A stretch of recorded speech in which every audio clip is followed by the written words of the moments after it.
So we are continuing our exploration of today. Then we will now give the floor for a keynote speech to James Ball, who is a journalist, worked for The Guardian, for Demos, and who is the author of a recently published book called The Other Pandemics, How QAnon Contaminated the World. And so we will be continuing the kind of great research discussion and looking at conspiracy theory and their role in the kind of spreading around. So James, the floor is yours.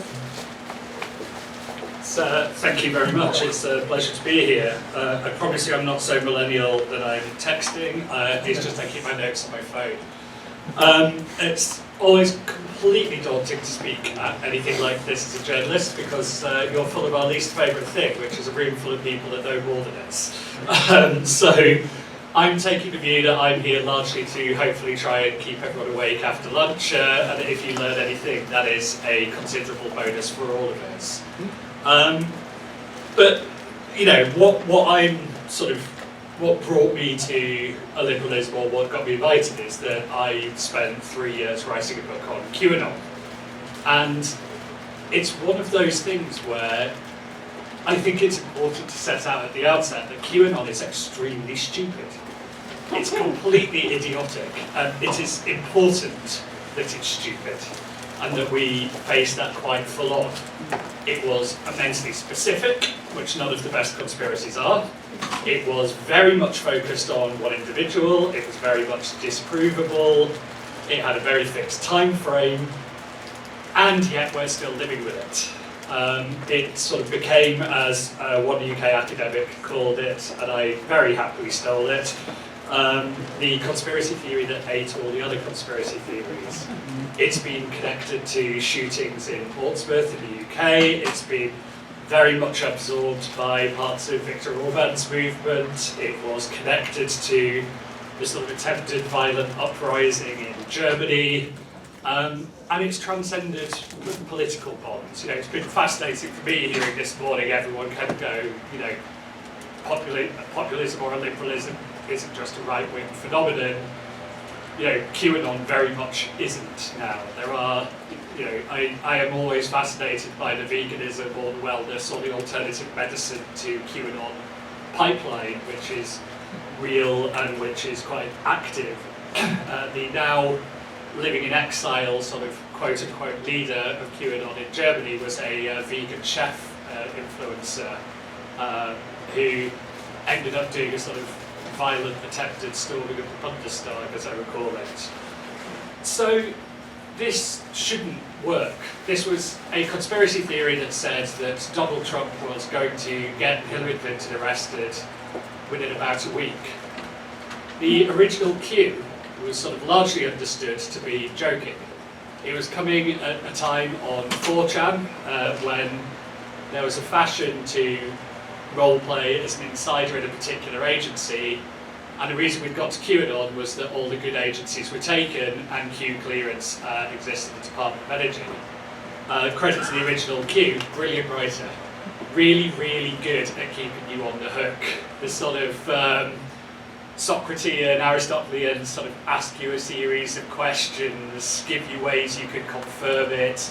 You know, that sort of the Socratic method of them is lovely. The later posts completely lose it, almost as if someone stole the account. But they had a lovely quality and they caught on. And then what's interesting is from very, very early on, QAnon was completely outside of the control of Q. There was never really any child abuse hinted at within Q's posts.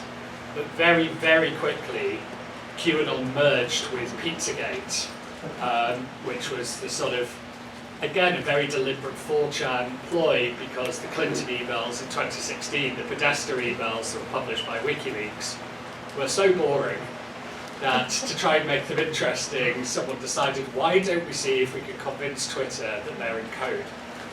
And you can find this original post where someone said, we'll say spaghetti means boy, pizza means girl, and then in the manner that everything does online, it got laundered through sort of the InfoWars, Alex Jones type things, ended up on Fox News within about 10 days of that, and then people got confused sort of thought because pizza was code for boys, it was happening in pizza parlours, and we ended up with Comet Ping Pong, which is not all that far from here, getting raided by an armed man who's looking for a basement that didn't exist.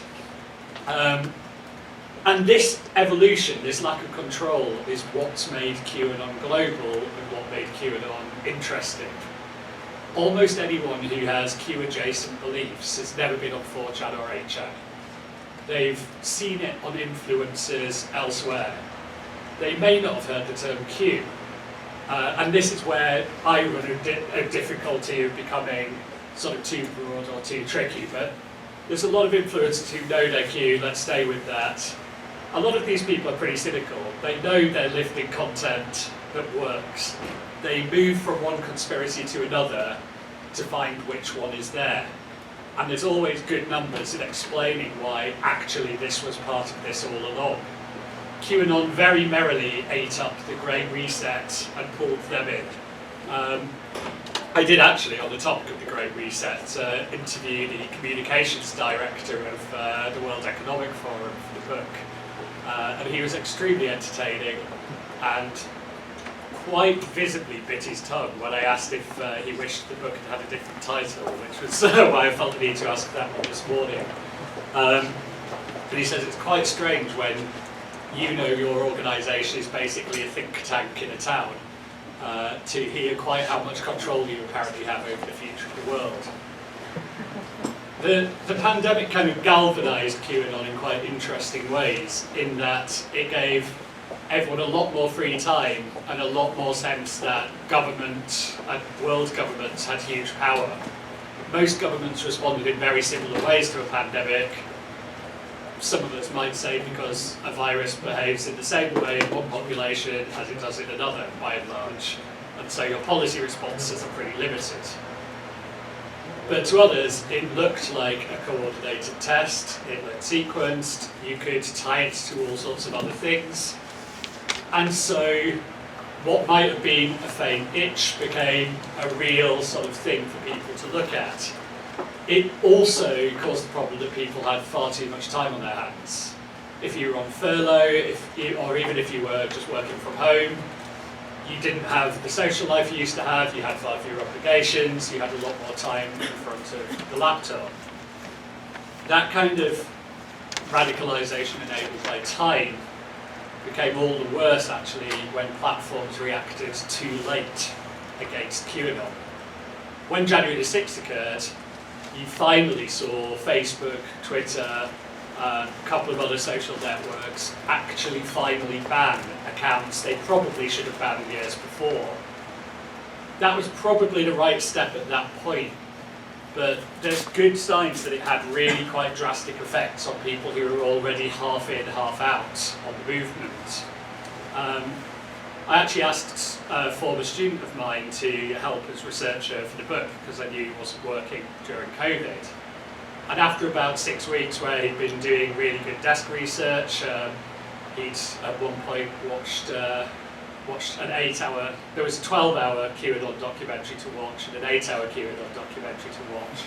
And I thought I did a real kindness by giving him the 8-hour one.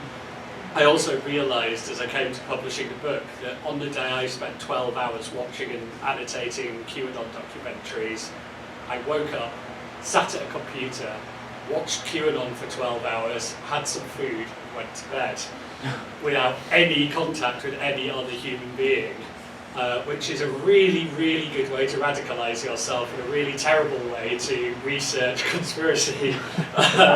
So I'm hopefully not about to suddenly talk about them being right and the New World Order being here. I think sort of this ability of QAnon to merge and to take up people's time. Oh, sorry, but this researcher, after he'd done all of this work and been doing all of this stuff, he quite gingerly let me know that his mum, who he lived with, had been completely radicalised by QAnon and they were no longer on speaking terms. And he said the problem had come when Twitter banned it. And he said she'd gone from spending an hour a day on Twitter looking at it to going into a Telegram group, and it was now 11 plus hours a day in her only activity, and she couldn't talk about anything else. And when you look at the size of the Telegram groups and how they reacted then, you really did see a problem of people who'd been on the edge of it suddenly hitting the critical mass and going in. And I think this is quite missed in the response, given how hard it is to get someone out of one of these movements once they're in. I wonder about the sort of benefit and damage of banning once it was that established. You know, I really wish that there was good research on that or good information on that.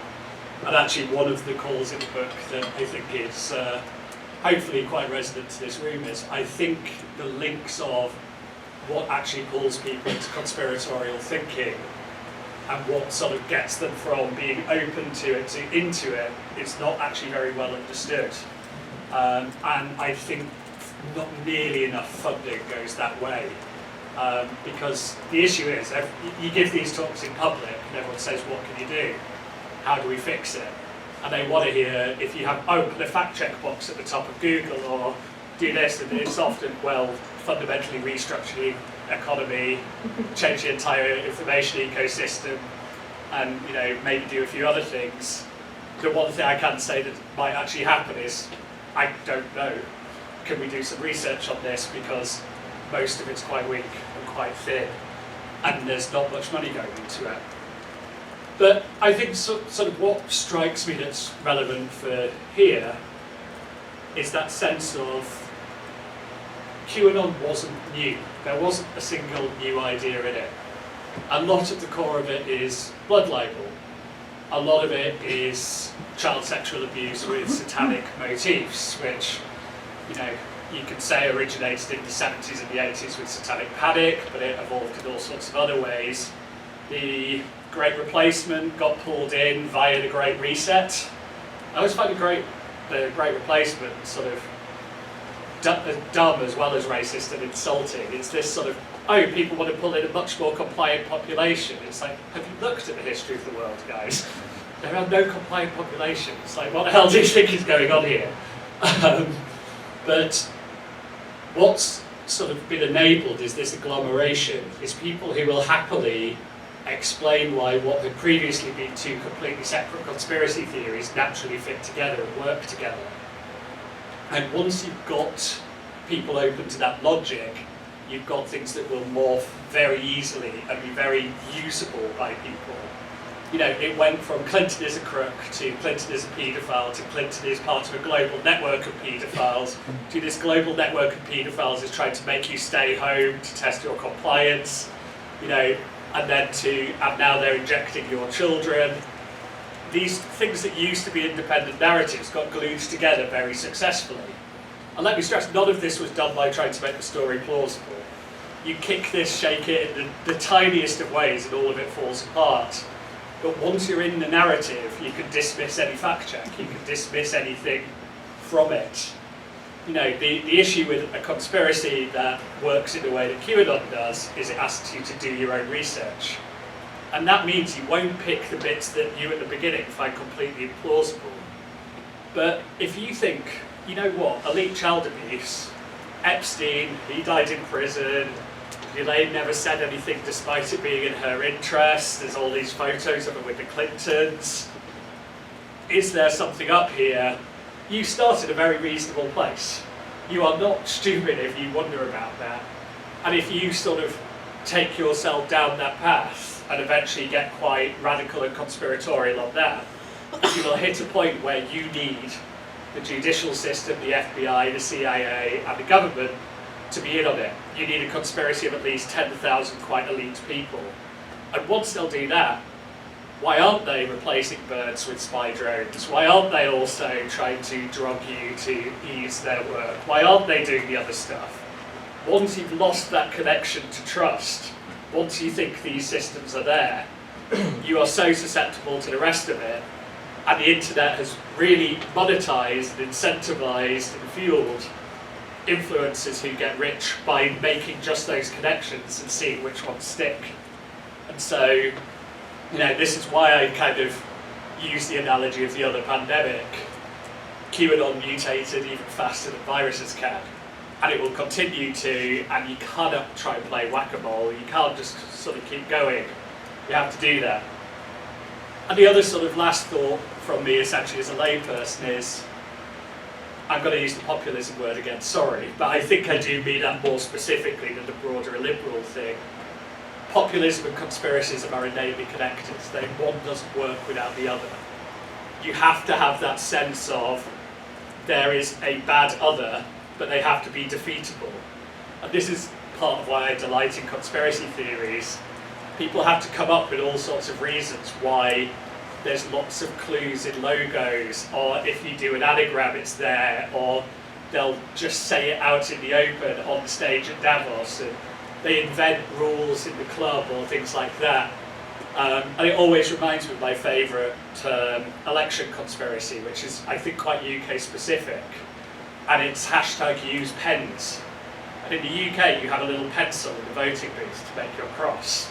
And the idea that these people have is that votes get changed by being rubbed out, and then they put a pencil in the other cross. And so if you go to the ballot box and you bring a pen, and they always like to point out that you have an absolute right to do, which is correct, then they can't sort of do it. And I find it completely endearing, because they think there's this systemic conspiracy where the little old lady in their local polling station is in on it, and it can be defeated by a biro. And that's sort of the interesting tension in something like QAnon.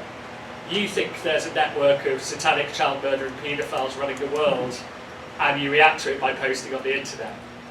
There's a sort of an element of kayfabe, of sort of the wrestling fakery about it that's fascinating, but it's intrinsic to populism as well. There's this terrible, terrible conspiracy, democracy's not real, everything's bad, vote for us, we'll fix it, we'll take on the globalists. It's like, this is so bad and real, and yet it's really easy and you can fix it within the system by voting for me. The tensions, the sort of fakeness of it are the same, it's just dressed up in respectability or not. And so I think to think about this, there's of course all the serious drivers, there's the disconnection, there's alienation, there's all sorts. But I think to understand conspiracism and the mindset is always useful in understanding populism. But what do I know? Officially less than everyone in here, so thank you for taking the time.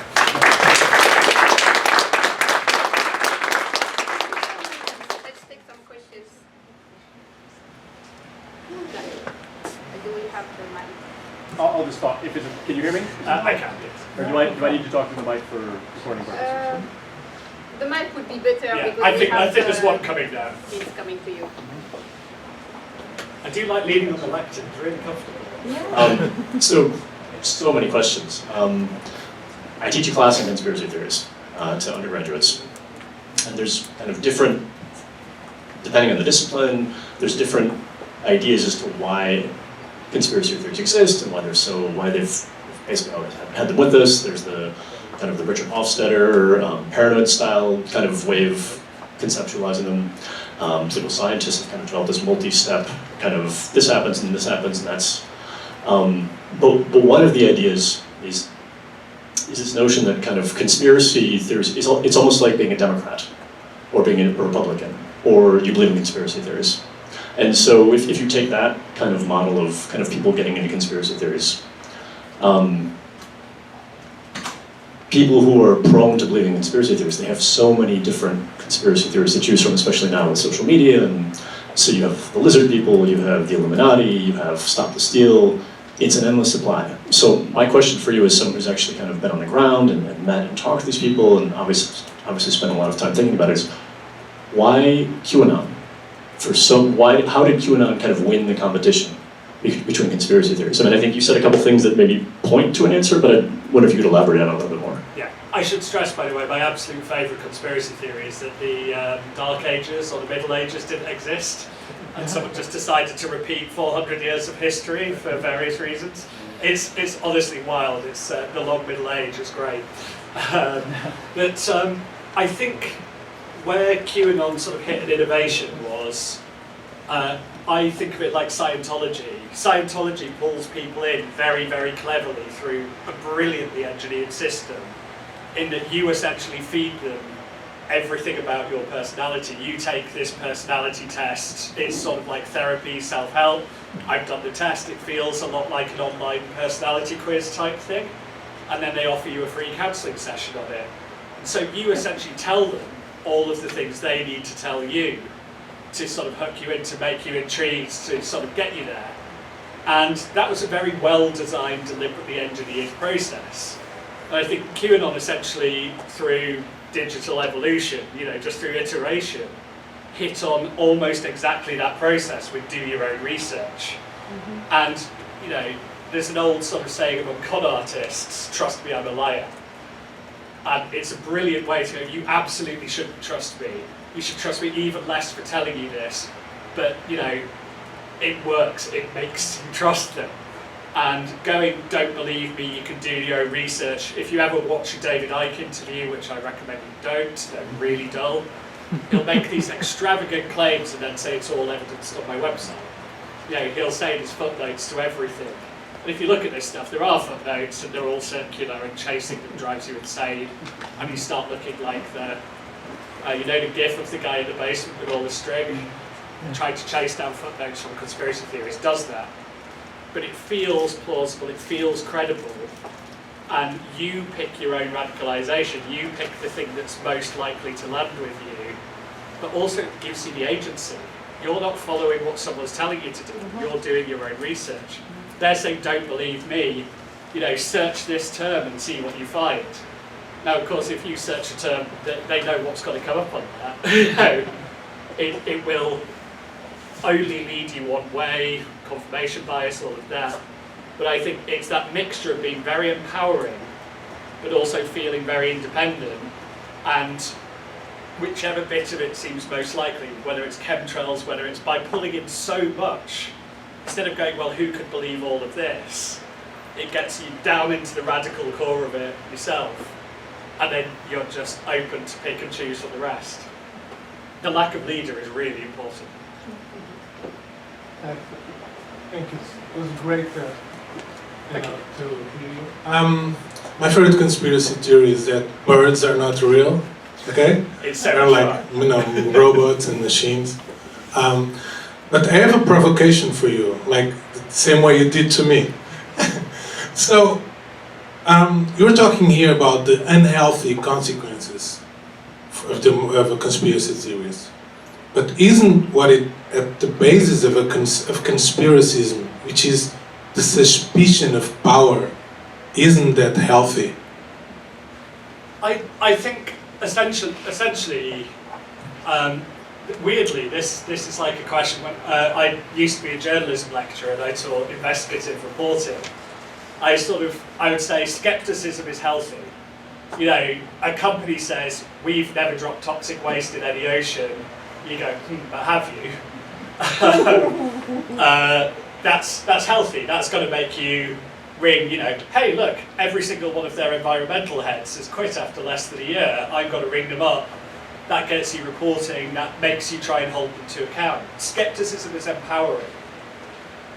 Where I say it goes too much is cynicism. And cynicism would be, yeah, of course you drop toxic waste. You do it every time you go, just like every other company. And then you just sit there thinking they're evil. And you don't do anything to try and see who's actually putting toxic waste anywhere and try and stop them doing it.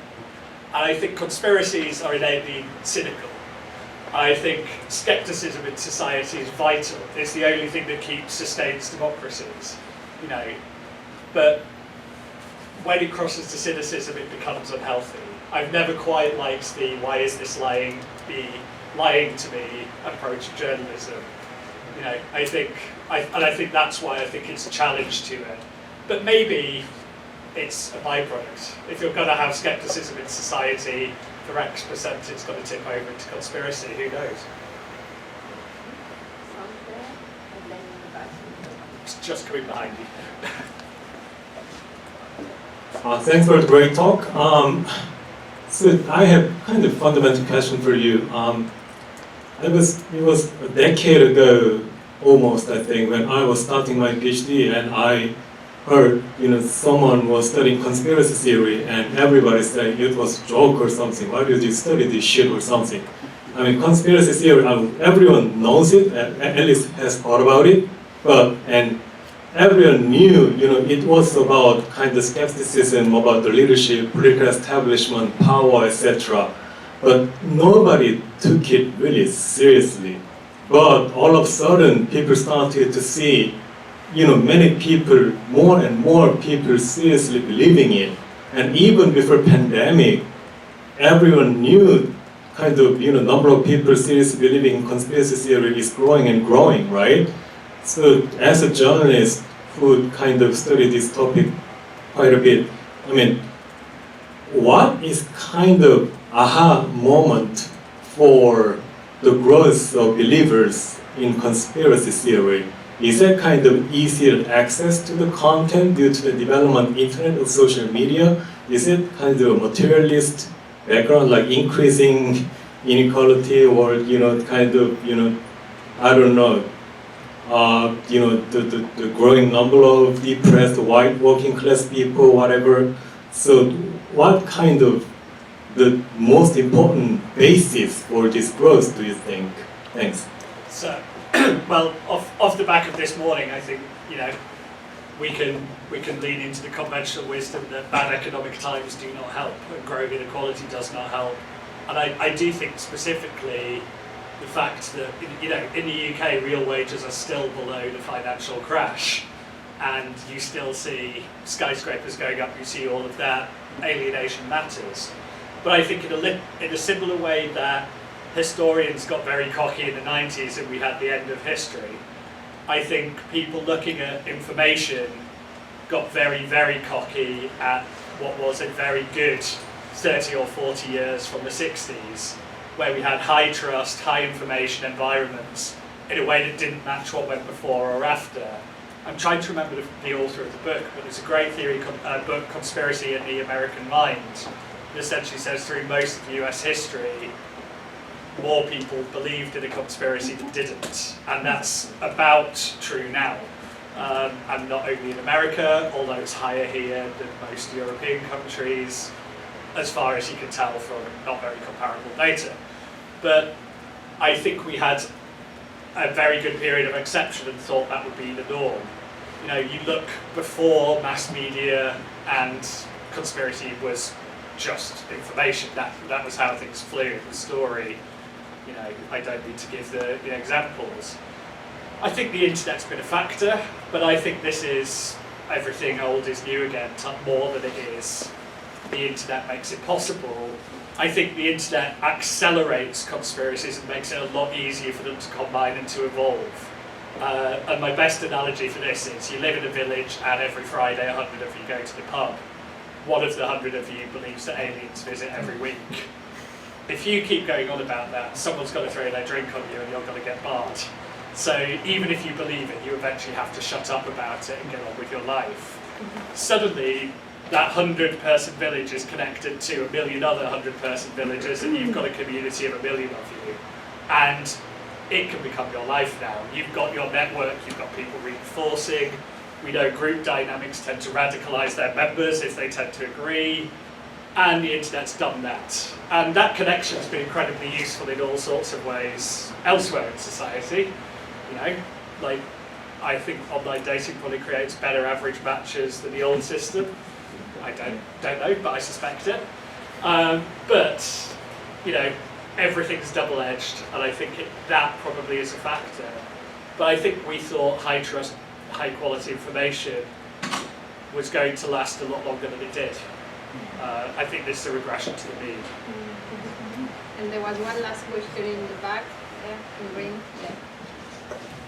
Hi, I'm Mike Henning from the U.S. Agency for International Development. I'm just going to start off with a funny quote that I like to always use about Woody Allen saying, the thing about being paranoid is that sometimes actually everybody really is out to get you. And I think this inequality point is really important.